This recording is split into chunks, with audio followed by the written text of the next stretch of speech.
Good morning, cultists. Welcome back to another unbalanced breakfast with Cthulhu's. Let's play some more Tyranny. And by play some more Tyranny, I mean let's read some more Tyranny. Because it's basically a novel in and of itself.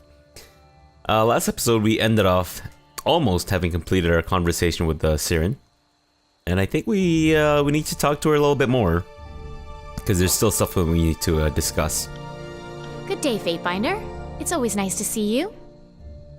Always? I've only seen you like twice now. What are you talking about? What do you need? You have a way with words, Siren. Were you instructed on how to speak with others? Of course. One of the only good things that came out of my time with Kairos was my education.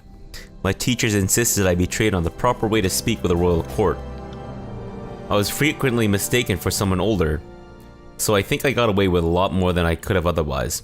For all their failings, they made sure I was properly educated. My favorite class was learning how to talk to people into doing what you wanted without using magic. Can you believe that? Why in the world would you risk it? But it was a fascinating subject. Could you teach me some tricks? Certainly, Fatebinder.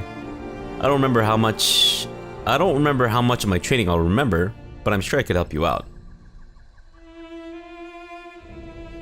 Do you know anything about what's going on in the tiers? I know a great deal about what's going on here, considering I am the root cause of at least half of it. What do you want to know? How long have you been out here? Since the beginning of the occupation. Kairos wanted me out of sight, but still in use. So I was given to Narat. It used me to gather fodder for the chorus. What do you think about Tunon? He makes me uncomfortable. There's nothing behind that mask. It's dark and empty. What do you mean? Everyone has a presence. It's how my magic works. I reach into them and convince their presence to do what I want. He has no presence. When I reached into him, there was nothing. It was bleak. I never want to feel that again. If you have to reach into someone's mind to control them, how do you influence entire armies to do what you want? I can't influence an army, but I can persuade them to feel the way I want them to. If I want someone to do a specific thing for me, I have to get inside their head, and that requires a lot more effort. No one can keep me out, but if they're aware of what I'm doing, I can't force them to do anything. At least, not with this thing on my head. She knocks a hand against her helmet.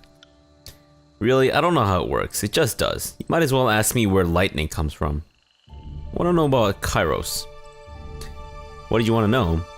How did you come to work for Kyros? After my father betrayed me and got my mother killed, I was taken by Kairos' men. I honestly don't know where we went, other than it seemed to take forever to get there. Then I was put in school. It was a wonderful and horrible time.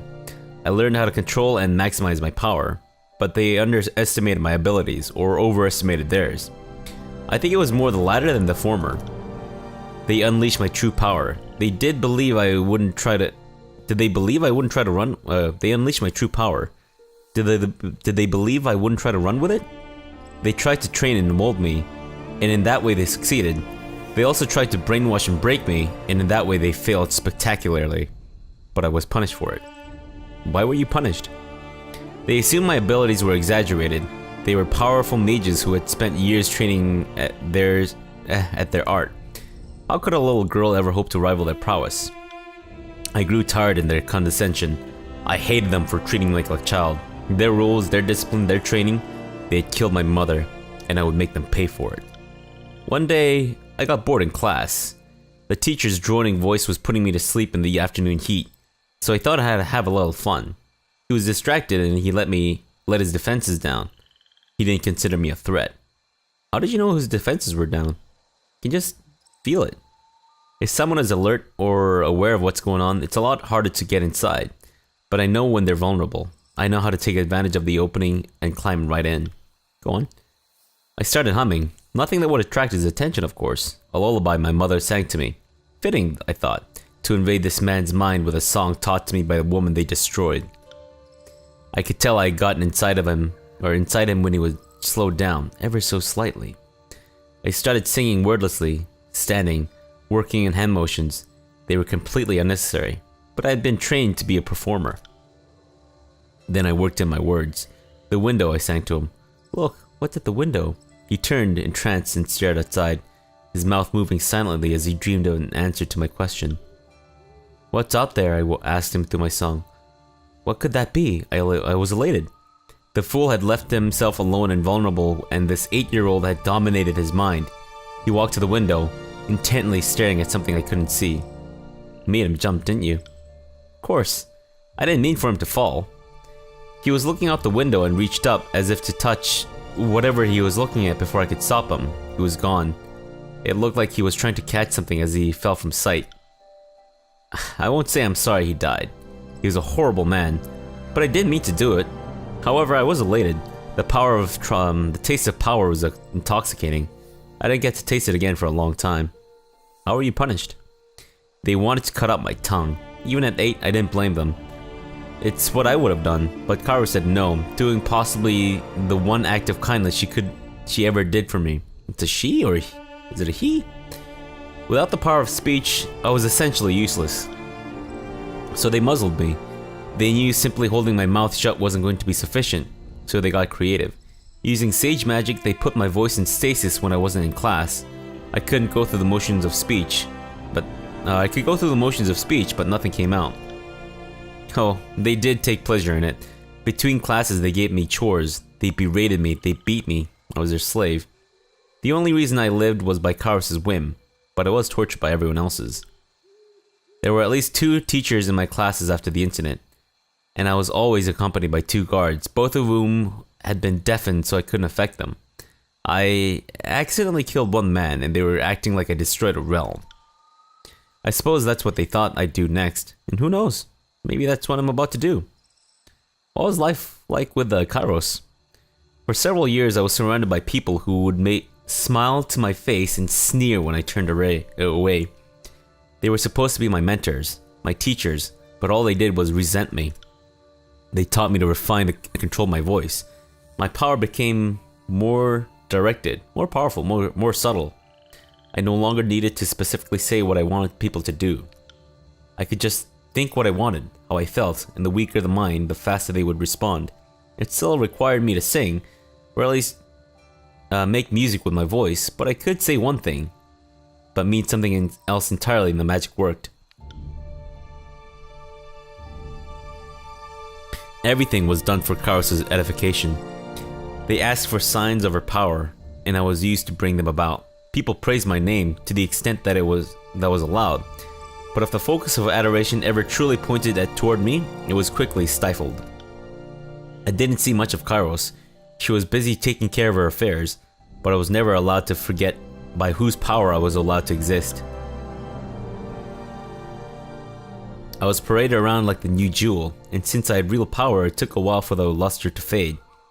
But when I tarnished, I corroded through, and when I stopped being a pleasant distraction, I was passed off to Nerat to be forgotten. How long did you work for Kyros? 5 years.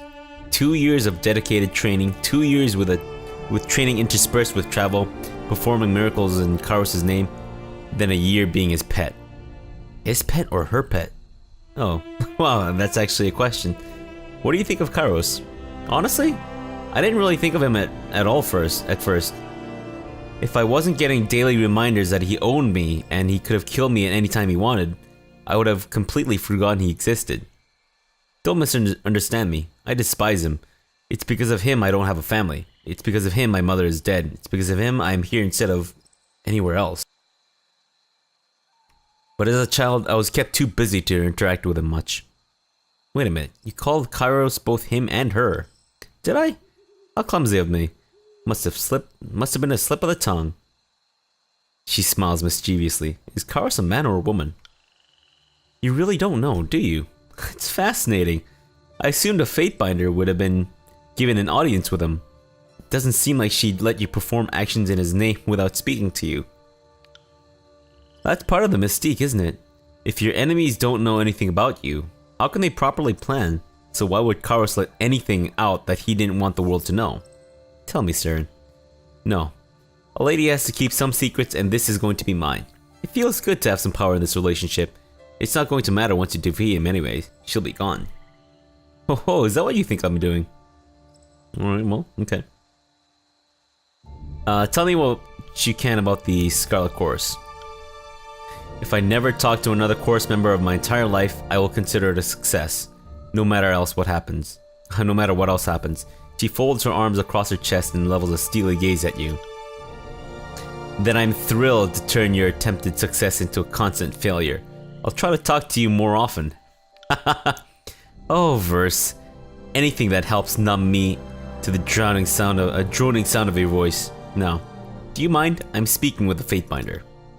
What do you want to know? You weren't a member of the chorus? What? Absolutely not. The only reason I worked with them is because I was being forced to. Once Kairos had this monstrosity placed on my head, I really had no choice.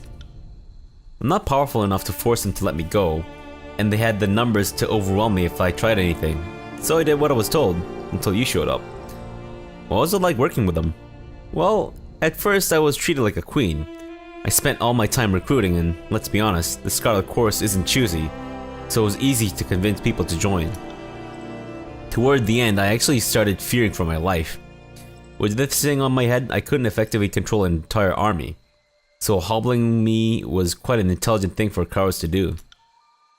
If anyone had realized I couldn't hold all of them back, I would have been in big trouble. Your little stunt at Vendrian's Well couldn't have come at a better time. What do you think of them? I'd have thought my look of disgust kind of answered that question, Fatebinder. They're a worthless, hopeless, disorganized bunch of savages who soon will tear themselves apart from the inside. And what's your opinion of their methods? They randomly grab anyone and anything they can and get their hands on and hope they'll work if they beat them enough. Sounds like the making of a fantastic army to me. I'm repulsed by them and everything they do. Nerat is a disgusting excuse for a leader, and I look forward to the day I can watch the life drain from its insane eyes. Am I being clear enough for you, Fatebinder? What about the disfavored? I really don't know much about them, Fatebinder. Never got a chance to work with them, so I don't think I'll be much help on this topic. What do you want to know? What do you think of Graven Ash? He seems capable enough. He's organized and truly seems to care about his men, contrary to practically everyone else that I've ever met here. Have you seen them in action? Briefly, at a few of the battles during Kairos' conquest, but Nerat liked to keep me locked up tight, so I never got a good look at them fighting. You never worked with them? Not directly. I have been used to inspire people occasionally, and the disfavored were in those groups. But if you're looking for anything of merit from me on the disfavored, I'm not going to be of much use to you. Okay. What about the other groups in the tiers? What do you want to know my opinion on? A stone stalker? Not even worthy of my attention. A beast is a beast, and you can't ever make an animal to be anything more than what it is. The local rebel groups? You know what? I don't think I really need to talk to her too much about them. The Mages Guild? Generally, I don't like throwing in with other mages. I've not had a good experience with them in the past, so I keep my distance. And they're just so demanding. You can ask them very nicely, I might add, how to cast a spell, and they insist they're not a charity and they're not going to hand over their secrets out of the goodness of their heart. Right, like there was anything good about that one. And I didn't even use my magic on him. That's gratitude for you. She trails off and gives you an intent look. Suddenly your head feels like it's too small for your brain. She closes her eyes and takes a deep breath. And takes a breath and the feeling dissipates. Are you trying to get into my brain? Come on, lady. What do you need? I guess tell me about the edicts? Anything I say would be a wild guess, and that's why I'm with you. You seem to have a connection to the powerful of this land, far beyond anything an Archon is capable of. It intrigues me. I want to learn what it is and harness it. Sadly, I don't have the magic needed to enact or break an edict. At least in my current state. Maybe if you got this helmet off my head. She gives you a knowing stare.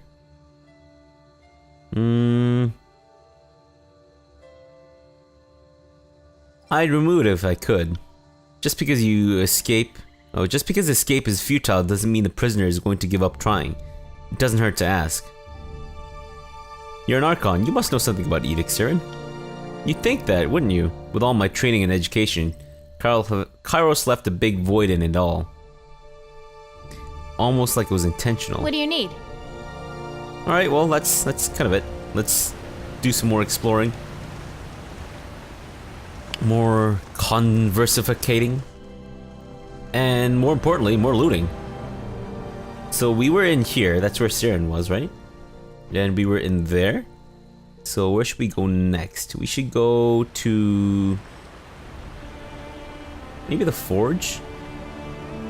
Maybe the Sunrise District has some people we can talk to? Yeah, you can. Don't tell me you can't. Don't lie to me. I know where you live, buddy. Can't do that. Let's speed this up. Anything up here, maybe? Oh look, a cat! Yay! During clear mornings, the western waterfall reflects the rising sun in a beautiful display of color. Can we, like, wait just to chill? Uh-huh. See that? Yes, I do see that. Hot damn, that's some good armor. Let's put that on. Because this armor looks chunky on me. Away with the chunk. Well, I guess it'll look a little less chunky. So I gotta be grateful for that. Loot, please. Heavy leather armor. Well, well. Okay, cool. You can wear this. Fantastic. You don't need any of that stuff. What are you settlers doing here? Disperse, please. I don't like this, I don't like where this is going. You look like you're about to start trouble. Light leather boots. Okay. What kind of armor does Siren wear? Okay, obviously I can't take off her helmet. Fair enough. She's wearing cloth armor. Do we have cloth armor that she can wear? Siren. Is there a cloth armor that you can wear? That is not a cloth armor? Doesn't appear so.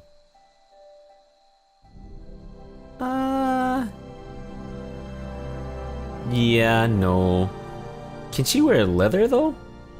If she can wear leather, then maybe that's something that we can potentially give her. Did that not work or what? So it does work, but does it? It increases her recovery though. You know what though? I don't think we need to worry about her armor too much because she does have that spell that protects her and whatnot. Right, Biotis sells us weapons, I think. What is here? Doesn't say what's in this area. Or in that house, rather. Oh, Phaedra and Dea. Okay. We have an iron great spear. Okay. That wasn't so hard. Just unlocking and looting their shit right before their eyes. Alright, Phaedra. Let's talk to you.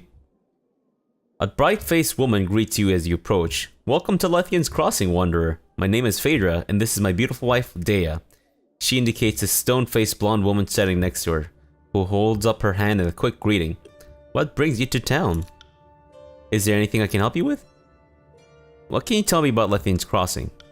I've lived here most of my life, but honestly, I'm not sure there's much to say. She looks contemplative. We're a center for trade and a waypoint for travelers. The walls are a little scary, but you get used to them over time. She looks at Dea. What about you, dear? Dea shrugs, her expression never changing. What is there to say? The town is alright, but living under the thumb of an occupying force makes it hard to truly relax. Phaedra puts her hand on Dea's shoulder and Dea sighs. Sorry we couldn't be of more help. She shrugs sheepishly. You haven't always lived here? Several years before Kairos' invasion, I moved away from Lethian's Crossing. Being the granddaughter of Lethian came with a responsibility I wasn't ready for. I met Dea in the Bastard City and decided to stay for a while. We were living in the Bastard City when we heard about Kairos' forces moving to the tiers, so we took that as our motivation to move. She laughs. And I think we got out of there at just the right time. We traveled a little bit with a couple of caravans, but nothing really seemed like home until I returned to Lethian's Crossing. You never realize how much you can miss a place until you've been away for a while. She wraps her arms around Dea and squeezes, but I could live anywhere as long as this one's with me. It's true that trade hasn't been as vibrant here recently, but I'm sure it's simply a temporary setback. The merchants will sing and dance for you, trying to convince you their suppliers are unaffected, but everyone is feeling it. I have faith the world will set itself right soon enough. People call me a fool, but I don't see the benefit in bemoaning your fate. You take what life hands you and make it work. You're Lethian's granddaughter? One of many, I suspect, but I'm the only one anyone knows about. And before you ask, no, Eldian is not my father. Maybe you haven't heard, but my grandmother wasn't exactly the settling down type. What's your opinion on the Bronze Brotherhood? I haven't had any real problems with them. They might be a little rough around the edges, but they seem to be trying to help the city. They can all hang, Dea interrupts, her face showing the first bit of true emotion since the conversation started. I've seen nothing but misery where they interfere. If you have the coin, they'll do anything. They're thieves and murderers, and I can't wait to see them trampled. She empathizes her words by spitting on the ground between her feet. You're spitting in your own home. Don't do that. Dea, Phaedra sighs, or says, consoling her. I'm sorry about that. I do my best to make our lives here as easy as I can, but there's only so much you can do to alleviate the pain of the past. I don't think that'll ever be fixed. Goodbye. Anytime, traveler. Phaedra says happily. If you need anything else, just let me know. And Dea doesn't say anything. Okay, cool. So I guess in this world, gay relationships are just kind of part of the norm, and nothing that, you know, even people bat an eye towards. That's really cool.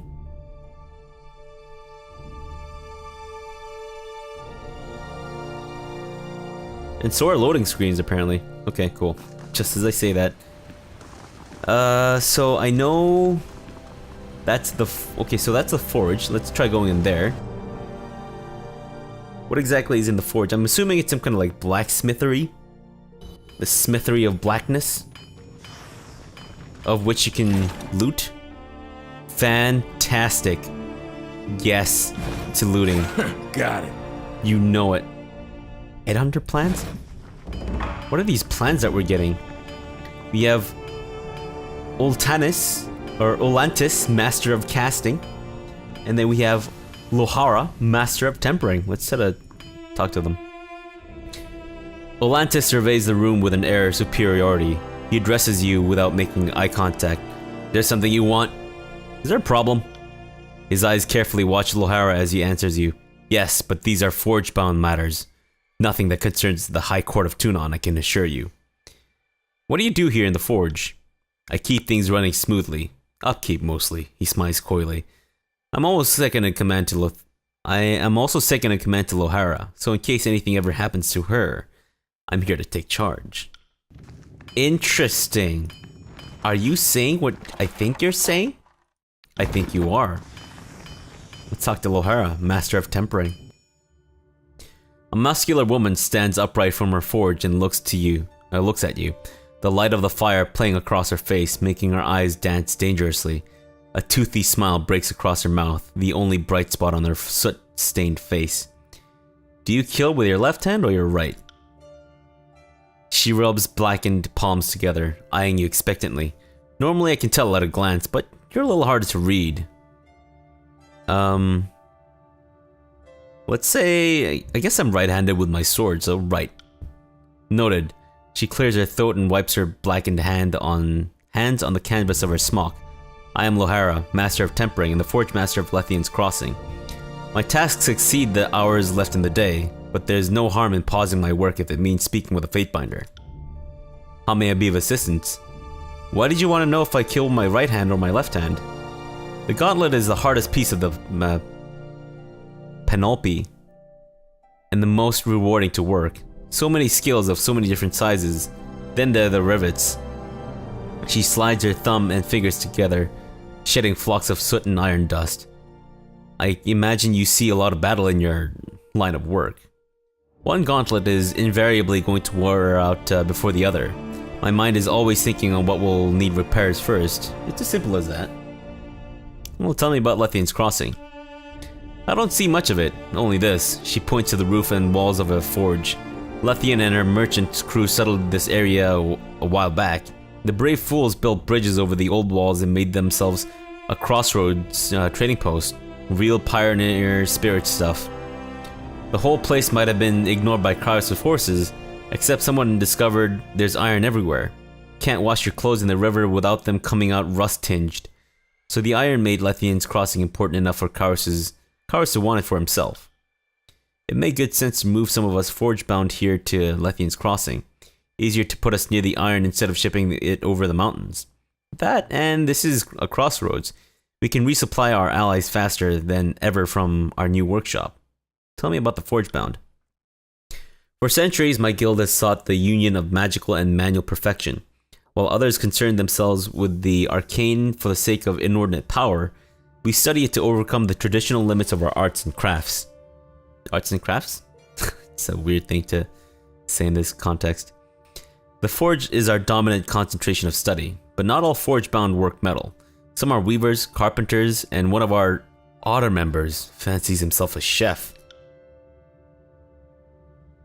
The wise and mighty Kyros has been kind to our guild. He offered to put our weapons and armor in the hands of those who would change the world. A broad smile overcomes her face, and he has been true to his word. Forge-bound iron has trampled the tears, and all that oppose Kairos' forces rest their heads on forge-bound spears. Well, what can you tell me about the forge-bound master? Zdenya is the best leader I've had the pleasure of working under. She guides the forge-bound with a steady yet stern hand, guaranteeing all of our work is of the utmost quality and peerless in every regard. I'm Zdenya's second, which is why I'm the forge-bound master, or forge master, for Lethian's Crossing. She points at Ultanis. He's my second. Should anything happen to me, I haven't worked with him long enough to so I don't know how much about him or the true long-lasting quality of his work. But he was appointed by Zdenya, so he must be good at what he does. Can you make me something magical? No, she smiles and shakes her head. But almost everyone asks. Relics of arcane power must grow into themselves. They can never be made from nothing. She points her fingers into the air and smiles. But what I can do is use my magic to swing my hammer with perfect precision, or work a cantrip to handle molten metal with my bare hands. We can build artifacts of exceeding quality and refinement, but they must be used in great deeds to grow into relics of power. And that is why we seek to put the works of our forges into the hands of the greats. True legends require the alliance of Swordmaker and Swordmaster. Why make magics if you could kill foes with your... Or why make weapons if you could kill your foes with magic? I read that the exact opposite way. Why walk if you can pay porters to carry you? She shakes her head with a huff. We have ways to protect ourselves from those who would abuse us. They can take our implements and use them to sow chaos if they choose. Oh, did I just skip over an entire sentence? Yeah, I did. We have ways to protect ourselves from those who would abuse us, but we study the arcane for purposes of building, not destroying. We leave that to others. They can take our implements and use them to sow chaos if they choose. I would rather take chaos and force order on it.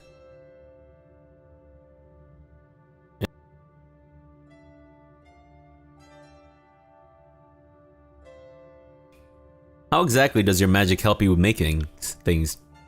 Our most important rituals bind the crafter, tools, and materials into one entity? She cracks a nervous smile. Close enough. In my own work, the forge bind draws the whole of my senses to the edge of the blade I'm tempering. I can see the tiniest notch, or touch my finger to the blade and feel the razor's sharpness without breaking my skin. Such perfect execution of art has its costs, of course.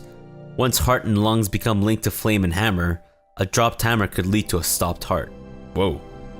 Most of our members die in the throes of their work, killed by a distraction or simple error. She blushes. We lose a lot of apprentices. Alright, well, let's talk about something else. Can you make something for me? Can? She lifts an eyebrow. Most certainly. Well, Kairos invented cues for a reason. She lets slip a sigh. I have every Iron Walker and every Scarlet Horse ringleader sending me bribes and flattery in hopes that I will work off schedule and make them something special, this or one of a kind, or some special this or one of a kind that. Her mouth moves as if to speak, but she falls silent, holding her arms. Yeah, let's try to gain favor with her. I did not realize the request was so thoughtless. My apologies. I get unreasonable demands every day, but it's not the volume, it's a purpose. She lowers her voice to a near whisper and steps closer to you. I do not resent that Kairos' demands reduce our work to mere quotas.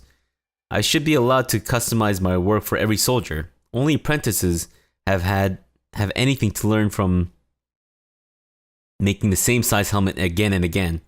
Forget I asked. That I will. Are you well? You look weary. Ecstatic. Her voice is matter of fact and a smile creeps in. The ritual of the forge links hammer to heart. My blood beats only when I strike my ingot. My forge runs too hot if my breath becomes too hurried. The bond is both fatiguing and exhilarating. Couldn't that kill you? I should hope so, she laughs, her face blushing the color of molten metal.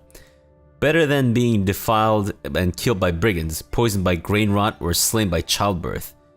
Would not a soldier wish to die in battle? Is that how you excel at your craft?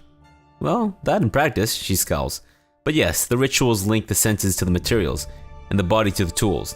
My hand becomes a joint, the hammer the true end of my arm. I feel the heat of the forge as if it were the weather of the room. Under such circumstances, true focus can emerge. Fascinating. Let's speak of other matters. Are you sure you can't make something for me? Okay, well... Alright, well, never mind then. Alright, let's get going. And by get going, I mean that's the end of this episode. But hey, you knew what you were getting into. You knew that this would just be like pretty much, you know, dialogue central. Let's actually leave the forge and then we'll end the episode there so that we're not like faced with a loading screen like right at the beginning of the next episode. Let's also kind of take stock of our quest and what exactly we need to do.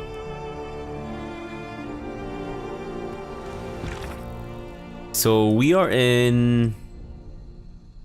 Yeah, so we're doing Stirring Visions. So we need to investigate the spires, find a way into Lethian's Crossing Spire. Okay. So I'll need to resolve the issue with the Banes in order to gain access to the spire, I think. What else do we need to explore? There's this one area here, I think. Yeah, still one place to check out. And then I think we'll go in there and then try to see where things go. So hopefully you guys are still enjoying the series. Do let me know what you think. And yeah, I mean, if there's ways for me to improve, I'd more than love to try that out. Because I'm always looking for ways to improve my content. So yeah, thanks for watching and have a good breakfast.